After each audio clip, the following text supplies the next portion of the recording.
Hello दोस्तों, क्या हाल चाल हैं आपके। आज हम डिस्कस करने वाले क्लास में जिरंड की क्लास सेकंड, और ये क्लास फाइनल क्लास होने वाली है जिरंड की। एंड इसके बाद ये जिरंड पूरी तरह से समाप्त हो जाएगा। इसमें हम डिस्कस करेंगे यूजेस ऑफ जिरंड के बारे में, क्योंकि यूजेस ऑफ जिरंड ही नहीं मालूम होंगे तो आप कैसे जिरंड को आइडेंटिफाई करोगे। तो जितने भी यूज़ होते हैं जिरंड के वो आज हम डिस्कस करेंगे। एंड तो चलिए हम शुरुआत करते हैं इस क्लास की।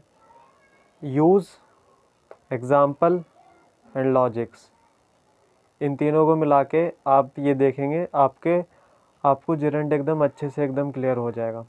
तो सबसे पहले हम बात करते हैं जिरंड का हम यूज़ करते हैं एज अ सब्जेक्ट। तो एज अ सब्जेक्ट में हम इसका एग्जांपल देखते हैं, स्विमिंग इज़ अ गुड, या फिर हम इसे कर लेते हैं swimming is a good exercise. तो इसमें जैसा कि हमने कल समझा था, जिरंड जो सब्जेक्ट के रूप में आ जाए या ऑब्जेक्ट के रूप में आ जाए, तो ये कुछ वैसा ही है, स्विमिंग इज़ अ गुड। तो इसमें जो स्विमिंग है ये एज अ सब्जेक्ट यूज़ हुआ है, तो noun gerund, subject as a noun gerund use हुआ है। नाउन की वो फॉर्म या वर्ब की आईएनजी वाली वो फॉर्म जो एज अ सब्जेक्ट यूज़ हो, तो फिर हम उसे जिरंड बोल देते हैं।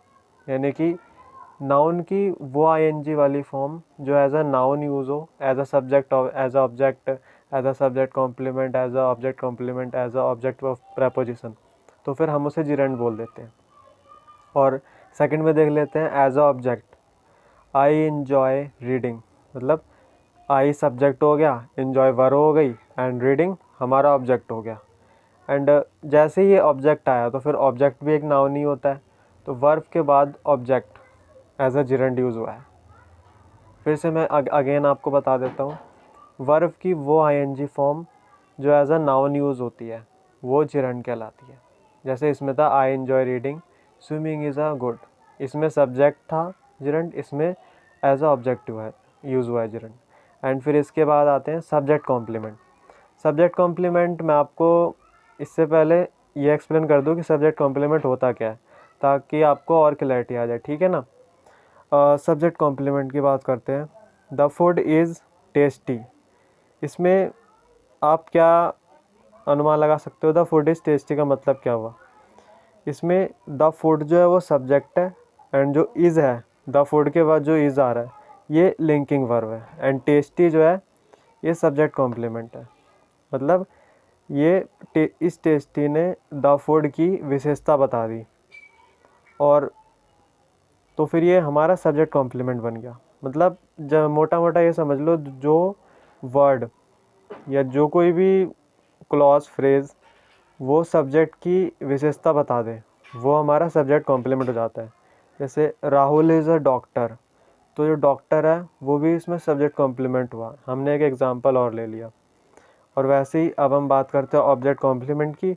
और ऑब्जेक्ट कॉम्प्लीमेंट भी ऐसे ही है, बस सब्जेक्ट कॉम्प्लीमेंट में होता क्या था, वो सब्जेक्ट की विशेषता बता रहा है, और ऑब्जेक्ट कॉम्प्लीमेंट में होगा क्या कि वो ऑब्जेक्ट की विशेषता बताएगा। जैसे I found the movie interesting, मुझे वो मूवी इंटरेस्टिंग लगी, तो मूवी इसमें ऑब्जेक्ट हो गई। I found the movie, movie object, and interesting फिर से ऑब्जेक्ट की विशेषता बता रहे हैं, तो ऑब्जेक्ट कॉम्प्लीमेंट हो गया। मूवी कैसी है, इंटरेस्टिंग, तो ऑब्जेक्ट कॉम्प्लीमेंट। इसमें फूड कैसा है, टेस्टी, सब्जेक्ट कॉम्प्लीमेंट। एंड अब इसके बाद आते हैं सब्जेक्ट कॉम्प्लीमेंट, अब आपको अच्छे से क्लियर होगा। माई हॉबी इज़ पेंटिंग, तो इज़ लिंकिंग वर्ब, पेंटिंग, तो पेंटिंग फिर से एक क्वालिटी बता रहा है, तो ये पेंटिंग क्या हो गया, सब्जेक्ट कॉम्प्लीमेंट। तो लिंकिंग वर्ब के बाद नाउन आ गया, तो वो जिरंड, एज अ जिरंड, तो एज अ जिरंड ये सब्जेक्ट कॉम्प्लीमेंट भी यूज़ हो रहा है। ठीक है, इसी तरह से object complement, I consider running difficult, मतलब मुझे रनिंग करना डिफ़िकल्ट लग रहा है, तो running as a object use हुआ है, एंड डिफ़िकल्ट उसकी विशेषता बता रहा है, यानी कि ऑब्जेक्ट कॉम्प्लीमेंट यूज़ हुआ है। ऑब्जेक्ट रनिंग है, कॉम्प्लीमेंट क्वालिटी बता रहा है डिफ़िकल्ट, ये ऑब्जेक्ट कॉम्प्लीमेंट है। एंड ऑब्जेक्ट ऑफ प्रेपोजिशन की बात करते हैं। शी लेफ्ट विदाउट सेइंग, इसमें विदाउट प्रेपोजिशन है, और सीइंग इसमें हमारा जिरंड हो गया, ऑब्जेक्ट ऑफ प्रेपोजिशन।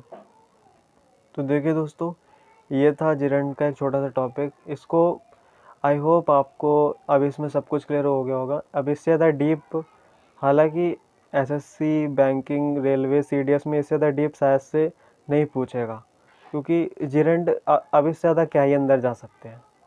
तो आज के लिए बस इतना ही दोस्तों, ठीक है। बाकी आप अपने नोट्स जो भी हैं, जो भी आपके पास रेफरेंस बुक है, उससे आप और थोड़ा पढ़ सकते हैं, उससे जिरंड के क्वेश्चन भी लगा सकते हैं, एक्सरसाइज वगैरह के 5, 10, 15 क्वेश्चन, ताकि आपको पहचान हो जाए जिरंड असल में होता क्या है। क्योंकि जिरंड, जो बच्चा पहली बार सुनता है जिरंड, वो यही सोचता है कि ये किस चिड़िया का नाम है, क्या है जिरंड।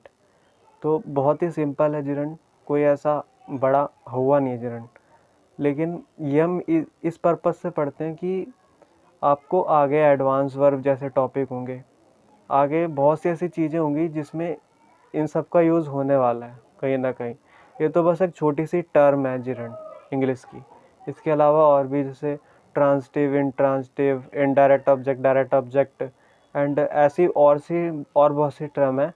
मैं इन सब पे भी वीडियो बनाऊंगा, बस आप कमेंट में बता देना, एंड कमेंट करना, चैनल को सब्सक्राइब जरूर करना, वीडियो को लाइक ज़रूर करना। बस थैंक यू वेरी मच। कल फिर से मिलेंगे एक नई वीडियो के साथ। थैंक यू, धन्यवाद।